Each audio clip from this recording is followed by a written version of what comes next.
Do you know what it's like to be told all your life that racism is not the same anymore and it doesn't exist? But periodically, like every 6 months to every couple of years, we have a flare up like we're having right now, where it is very apparent that this is a race related issue. It's a kid killed by a white man with a sword a few months ago. Do you remember that story? You don't, do you? Shall I tell you why you don't remember that story? It's a black kid and a white man had the sword. And it is not at all what people are saying it's the agenda of, and how people will be quick to side and make you feel completely invalidated. I'm going to give you a couple of situations that I've been through as a mixed race person from being young. Do you know what it's like to be told that as a young child, as you and your brother and sister, my brother and sister are white, are walked down the street and I'm pushed in my pram, I am completely covered in an opaque blanket so that nobody can see that I'm brown? Do you know what it's like to be bricked in the face by two young boys because they just don't like you? And although people might say that's not a race-related issue, imagine two boys bricking a little brown girl in the face, and that being completely a normal part of childhood. Do you know what it's like to move to an area and befriended by the biggest family on the street, the well-known family on the street, and genuinely believing that you have a friend, and being taken to the local park about a mile away, miles to 2 miles away, and me not knowing the area because I'm new, and being racially abused and physically abused and laughed at the age of 9, possibly? Do you know what it's like then for their family to break in your house and not only right on the outside of the side of my house, white man's land, but also right inside in the bedrooms when I'm the only brown person to live in that house? I was a child. Do you know what it's like to get your first boyfriend? And I was about 15 at this point. And you're going to meet him, and he calls you and he says, I can't get out of my house. I've been locked in. And when you say, why? Like, did they not know you're going? Have you not got a spare key? He explains to you that they won't let him see me because they're not having mixed race children, apparently. And they didn't want him dating somebody who liked me. Do you know what it's like to go to a boxing match that you paid a lot of money for because your husband absolutely loves the boxer, and the boxing match happens to be a white man against a brown man? Not that that is relevant at all. But then, as the rounds go on, a group of young white lads start shouting racially and aggressive race-related slurs. And I'm looking round for an ally. I'm looking round for safety. And then being told by a young white woman that I should cheer up, and that why am I acting or looking so down? So that I have to put a face on, just so that I'm not targeted even further. And then watching simultaneously as the other rare brown faces in the crowd all begin to shell up and shut down. Do you know what it's like for your husband to say, who's white, to say, I never realised how much of a problem it was until I married you?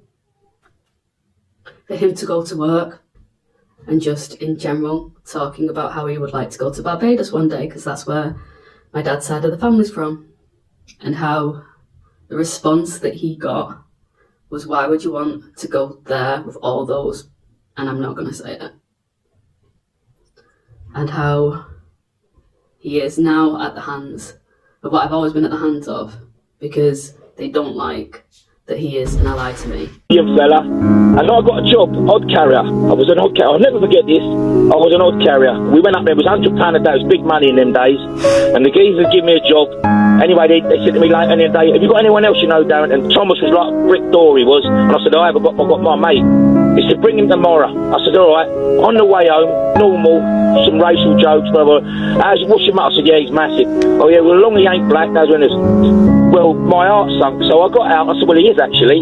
And I could tell, I could just hear the silence. And I got out, anyway, I phoned my mate. I said, Tom, because there was no mobiles in them days. Tom, get over in the morning. Mum will make you some breakfast. I've got a job for you. £100. Boom, he was there in the morning. We went to the job. You could see the looks on her face. At 10 o'clock in the morning, first cup of tea, Jesus come to me, he said to me, "This Dale, your mate," he said, he wasn't even man enough to say it himself. He said, your mate, he said, we don't really need, we're busy. I knew what he was doing. Yeah. He said, so he's off. You tell him we don't need him.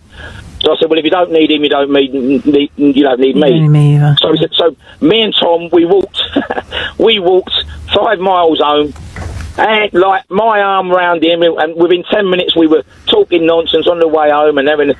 And I'll never forget, I had to go to him and tell him that he didn't. I'll never forget the day I die. Yeah. His face, the look on his face, and I knew, and I was hoping that stuff would all fade away as time and generations go. And it breaks my heart now when we see people scared. And do you know what the most painful one of all is? And they're just a couple. They're not everything. The most painful one of all is when you think that you've got really good relationships with your family and your friends.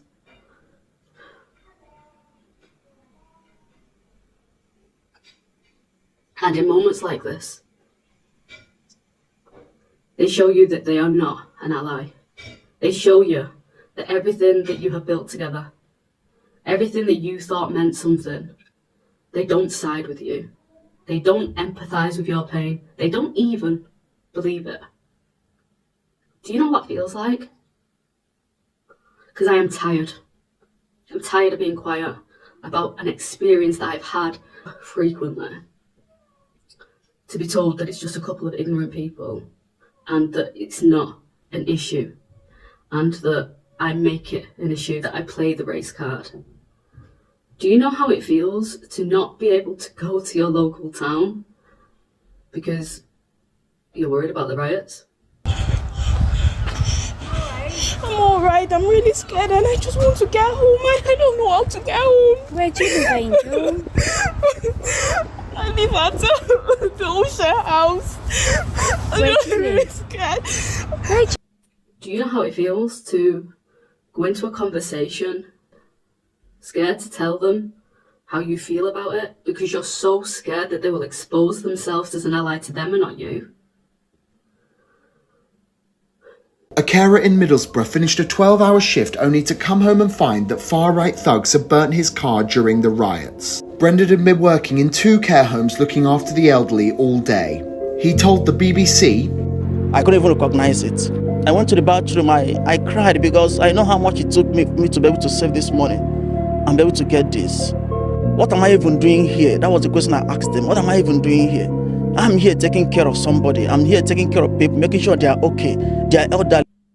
Do you know how it feels to be so tired and disappointed continually?